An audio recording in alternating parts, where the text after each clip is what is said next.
Hello, everyone. Thank you for joining us for today's eClaims April webinar.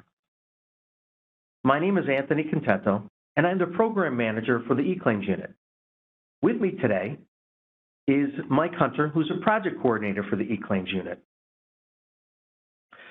For today's agenda, we will be discussing what is net to zero, or NTZ.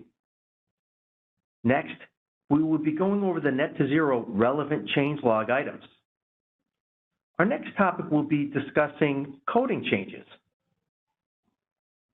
And then finally, with the time that is left, we will go over any questions you may have during today's webinar. So what is net to zero? Well, DN0442, or the data element number DN0442, which is net to zero, is a code to report indemnity benefits owed to the injured worker. But because there is a full offset due to adjustment, credit, or reduced earnings, the net weekly amount has been reduced to zero.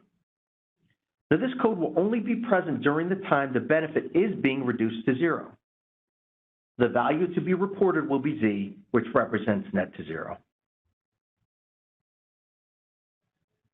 So the best scenario that you see before you that we have as a demonstration is when the claim administrator is accepting liability of lost time after a scheduled loss of use, or SLU, payment has been made.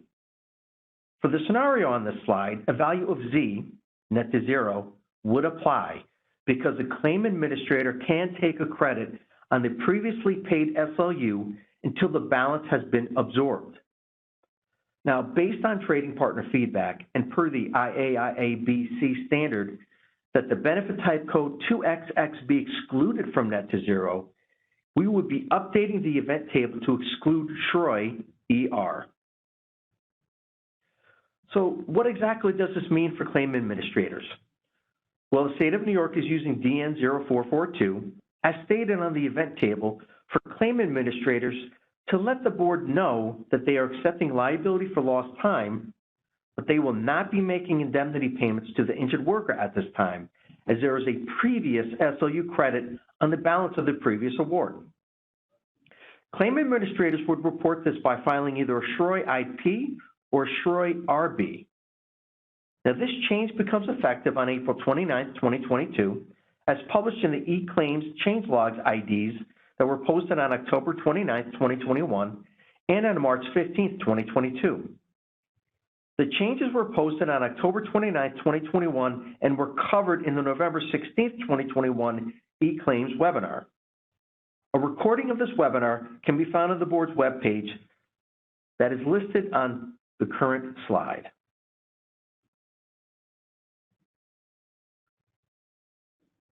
So conversely, what does this mean for injured workers?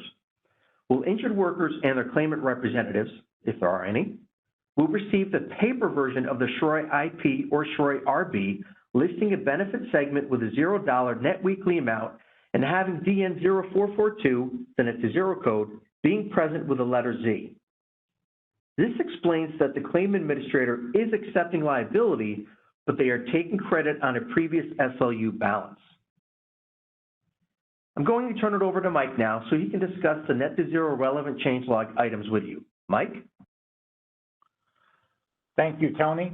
As for folks who have already reviewed the changelog that we posted during March, you'll notice that there are quite a few changes listed in there, both related to net to zero, some population relaxations, as well as some other clerical edits. I'm going to go through a few of these as we go through the slides, but would encourage you to visit that changelog on our website if you have not already. For changelog number 249, that's a simple correction, and you can reference changelog number 290 for what that correction is. For changelog number 259, that was an edit matrix population restriction change related to maintenance type code. That modified the edit and added a dependency to population restriction 002-065B on net to zero and updated the element error text. What it now says is if there's a choice CB and a benefit segment with a reduced benefit amount code of reclassification of benefit, decrease in indemnity, or net to zero, then there must be at least one benefit segment with the maintenance type code populated. This, again, is related to the edit for net to zero code on April 29th of this year. It will look very familiar because it was already in place for reduced benefit amount code previously. For changelog items 260 to 266, again, these are changes related to net to zero for changelog number 260. For 261, this one's related to jurisdiction claim number, and we modified an edit and removed the except 402 from the report or MTC column of population restriction 005117. And we also added an A to the front of the population restriction, as we now have another population restriction listed for that DN. The business need for this was that the 402 should never have been excluded from that population restriction, so we were correcting that error. Changelog number 266 for benefit credit code, again, is related to the net to zero on April 29th. That was already in place previously related to reduced earnings and is now in place for net to zero as well. Changelog items 270 and 271 are both related to net to zero. Again, these were updated from their previous related to reduced benefit amount code and were updated to include net to zero.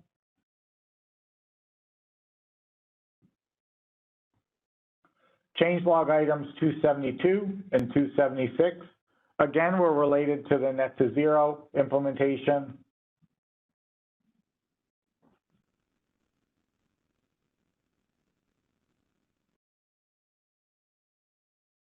Changelog number 277 and 278, again, are related to net to zero. Both of those are being implemented again on April 29th of this year.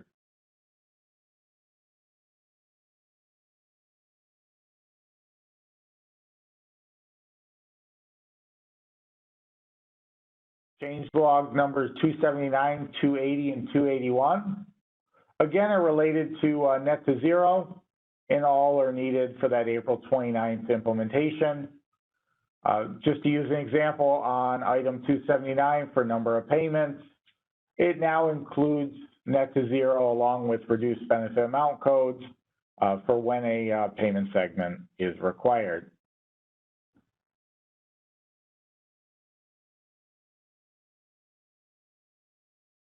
For changelog items 284, 285, and 286, again, these are related to the net to zero implementation. To use 284 as an example, this was removed in the 315 changelog, and you can now reference changelog number 319. You'll notice, again, for 285 and 286, that's the same note. So you'll again want to cross-reference those with changelog number 319.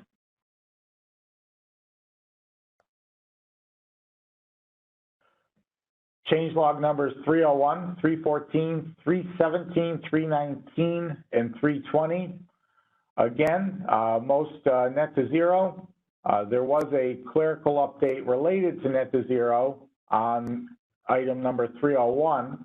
You'll notice this is a clerical edit. We updated DN 442 severity code to X for the SROI SA in accordance with the IAIBC 2021 element requirement table, just to align with the standard with that. For item number 314, this was a relaxed edit related to number of reduced earnings. We removed the population restriction on 0285, 045, and remove the L from the DN error message tab. The reason for this was that requirement was no longer necessary.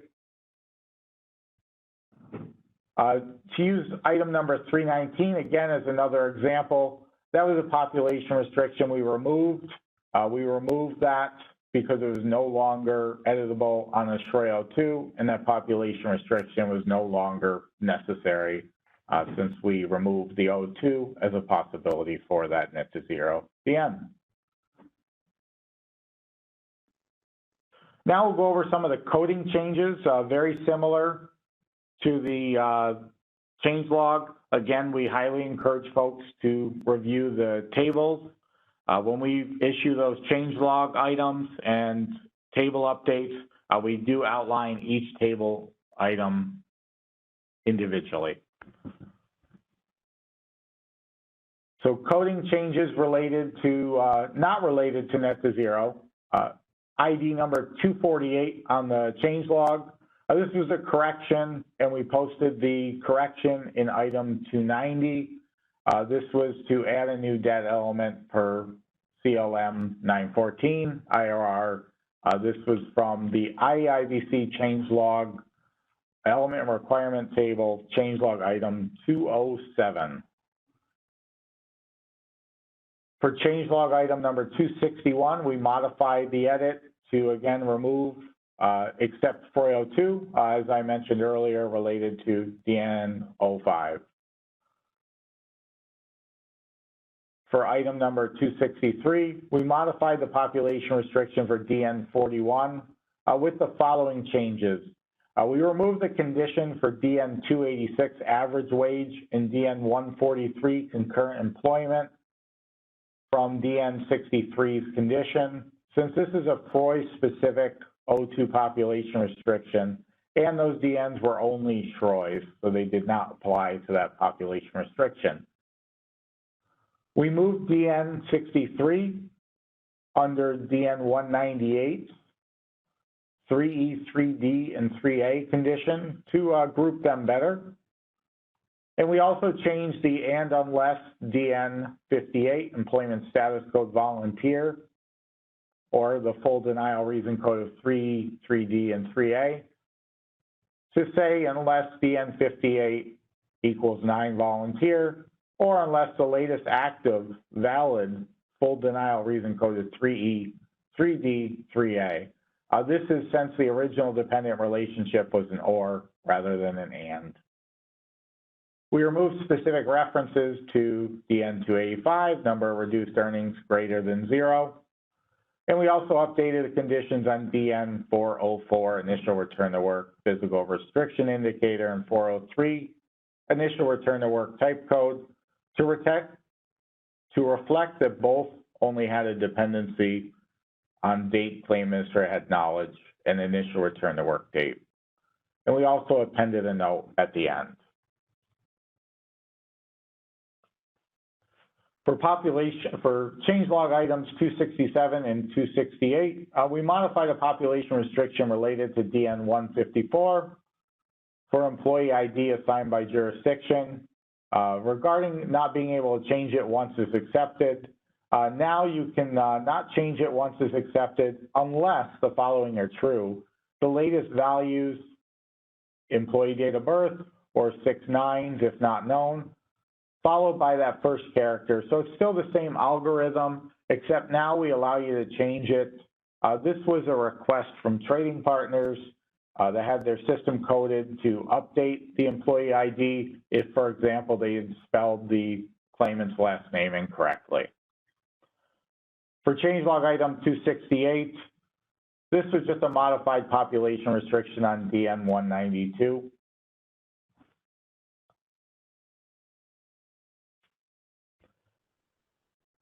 For change log items 290 to 300, most of these are clerical edits, and again, we would encourage you to review the change log and the element requirement tables to review those. A few of the other ones were just modified to either align with the IEIVC tables or just change reportable change codes for the O2 related to feedback from trading partners.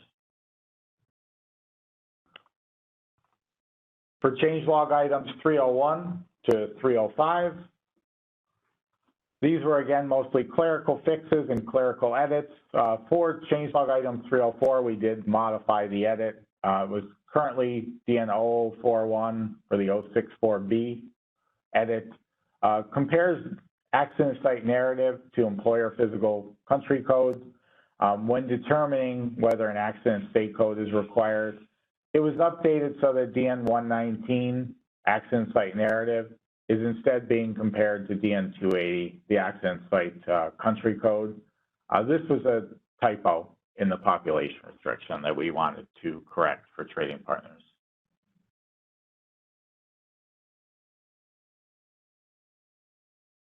For changelog items 306 and 307, 306 was just a relaxed edit to include an additional condition of the last accepted SROI other than 02. And 307 was a clerical edit for DN 74 related to agreement to compensate code. This was just clarifying the effective date of that edit.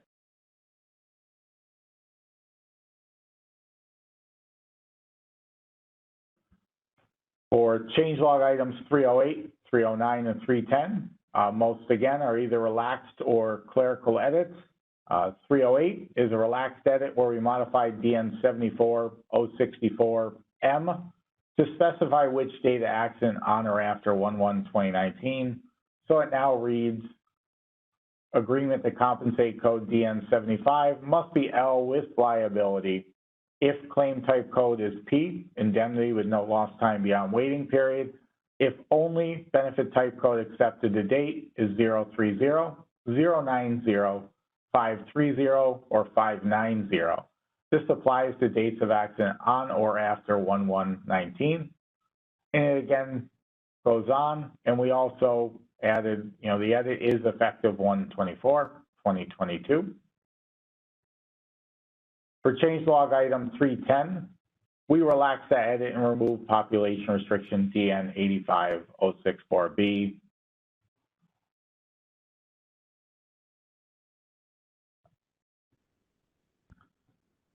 For changelog items 311 and 312, first one was a clerical edit.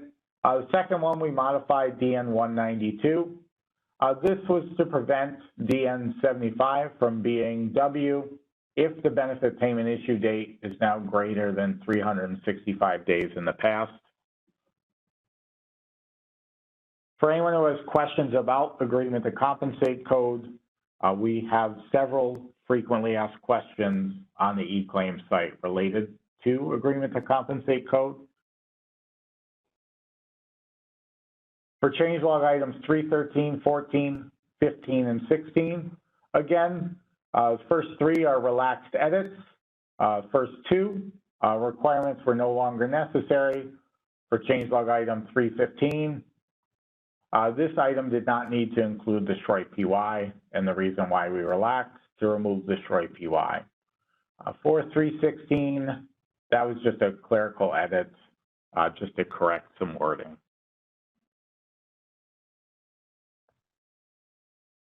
Changelog items 317 and 318. The first one was a new population restriction related to net to zero.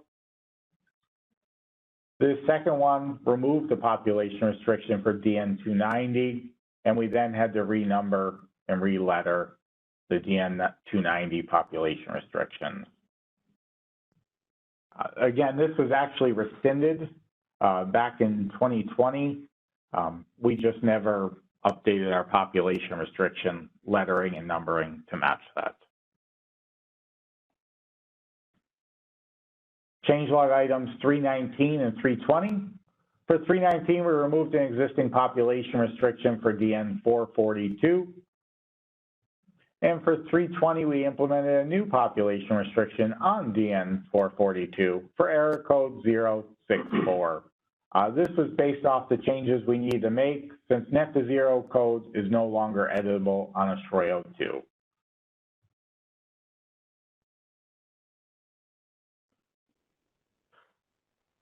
We wanted to remind folks about acceptance after denial. We've had a few questions regarding this recently into the eClaims mailbox. So we just wanted to do a quick refresher on this. This is directly from the frequently asked question on the eClaims frequently asked questions page. To accept a claim after a 404 for For cases with a data accident prior to 1/1/2019, you will need to submit a FROI-00 with claim type code other than notification only.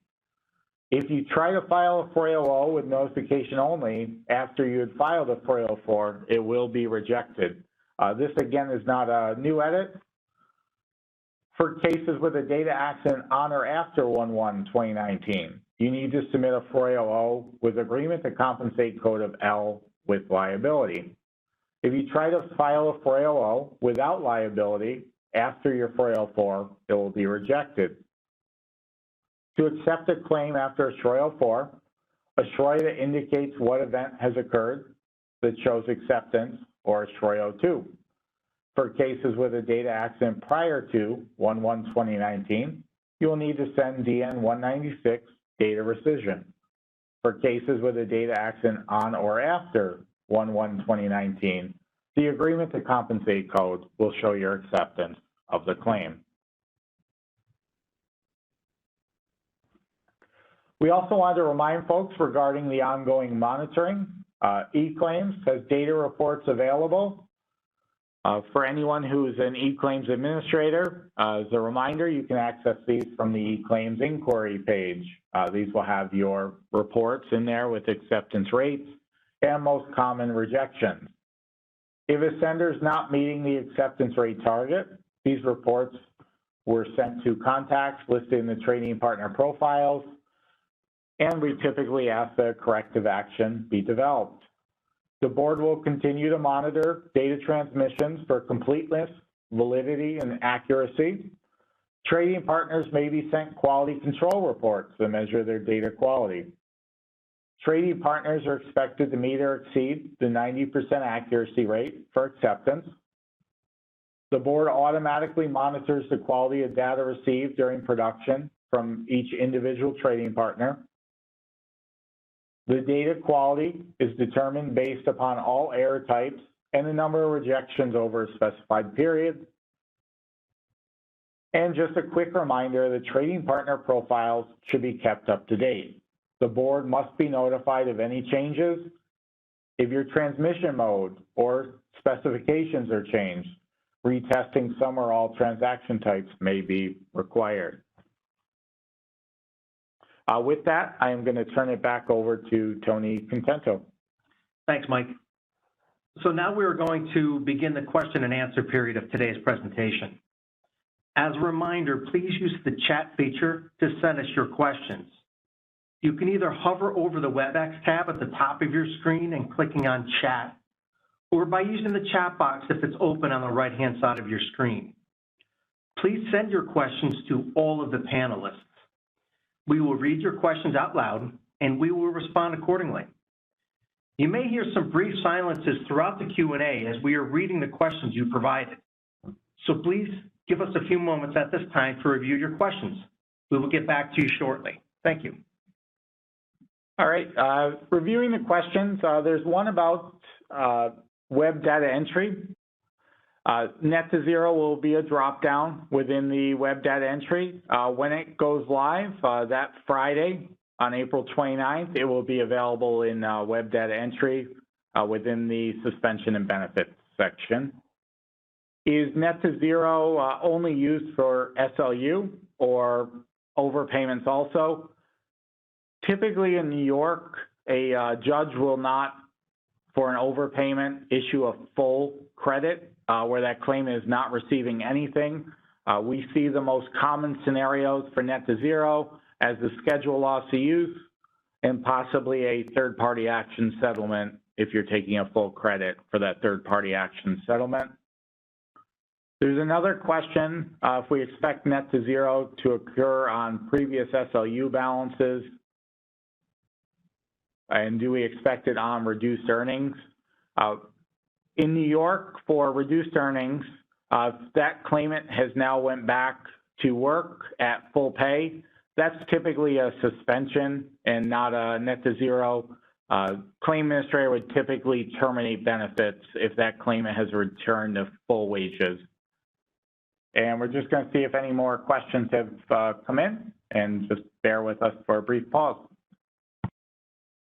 There's a question about the SOU credit and taking credit for a balance of previous awards. In New York, what that means typically is when a schedule loss of use is awarded, for example, to use easy math, $50,000, that carrier can take credit for any previous lost time payments made. So again, for easy math, if you had previously made $10,000 in lost time payments, you're going to take credit for those lost time payments. Those have already been reported to us on previous SROIs through lost time payments, so you would not have to re-report those beyond the sweep benefits on the transaction. Very similar to what would be done previously in 3.0 when you're paying that schedule loss of use. The question again about the reduced earnings. In New York, if a claimant's working at reduced earnings, they are typically getting some form of a weekly benefit if that claimant returns to full wages, so we call pre-injury wages. At that time, there's typically not a benefit due to that claimant. That's when a claim administrator would normally suspend benefits since they're back to their pre-injury wages. One more question, if they're not back to pre-injury wages, they would still be at reduced earnings, so that claim administrator would still be paying reduced earnings in that case. And with that, I don't see any further questions, so I'm going to turn it back over to Tony again. Thanks, Mike. So before we conclude today's presentation, I want to make sure that you're aware of the methods to stay informed on eClaims news and upcoming engagement opportunities. You can visit the eClaims website at wcb.ny.gov. Stay up to date on eClaims news. You can also sign up to receive news straight to your inbox. This is how we will be communicating future engagement opportunities throughout the course of the BIS project. So please visit the eClaims site and select WCB notifications within the eClaims overview section. And as a reminder, questions, comments, and feedback should be sent to eclaims@wcb.ny.gov. And I want to state that the eClaims 3.1 mailbox has been retired, so it will no longer be monitored. So again, any questions, comments, or feedback that you want to send to the eClaims unit, please send it to eclaims@wcb.ny.gov. And you can also follow us on Facebook, Twitter, Instagram, and YouTube. And a recording of this webinar is going to be placed on our YouTube and eClaims website, as well as the FAQ spawned from the questions being asked during this webinar series. So please keep an eye out for these resources, as well as a follow-up email and survey. And again, on behalf of all of the eClaims unit, I thank you for joining us. We appreciate your time today, and I hope you have a pleasant afternoon.